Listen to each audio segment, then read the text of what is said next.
السلام عليكم ورحمة الله. في هذه الحلقة إن شاء الله غادي نشوفوا طريقة ديال إصلاح واحد التليكوموند بحال هذه اللي تشوفوا قدامكم. هاد التليكوموند قليلة في السوق ومولاها خاسرة له فيها غير بوطونة واحدة. البوطونة اللي مهمة في التلفازة هي ديال الطفيان والشعيل، هي هذه البوطونة الحمراء. هاد البوطونة ما خداماش.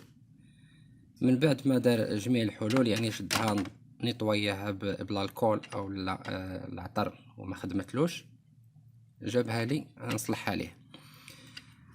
الاشكال اللي تيكون في هذه فاش ما تكونش خدامه بوطونه واحده، تيكونوا جوج ديال المشاكل. الاولى تتكون في هاد لاكارت مثلا، هذه تيكونوا فيها هاد المسارات تيكونوا بعض المرات تيكونوا مقطعين، ممكن انهم يتصلحوا وتولي خدامه.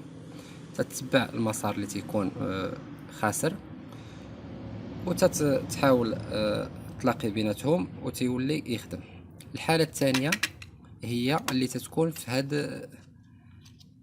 الجليدة او في هاد المهم ما عرفت شنو تيسميوها، تتكون هادي ما بقاتش خدامة. هاد الانقطاع الكحلة تتكون ما بقاش تتوصل المسارات بيناتهم. والطريقة ديال هذه حتى هي سهلة، وهي اللي عندنا في الحالة ديالنا ديال اليوم. الحالة ديال اليوم من بعد ما تنيطويات لاكارت وجربناها بواحد، لقينا لها المسارات، لقيتها بلا راها تتخرج الانفراروج. يعني المشكل في هذه ما كاينش، المشكل فاش غادي يكون في هذه من بعد ما قلبتها لقيت هذا المسار هذا ما خدامش. هذا دابا راه خدام، ولكن في الاصل هو راه ما كانش خدام. المسار هاد النقيطه هذه هي اللي تبدلات، ها هي قدامكم، هي هذه. انا شنو درت هنايا؟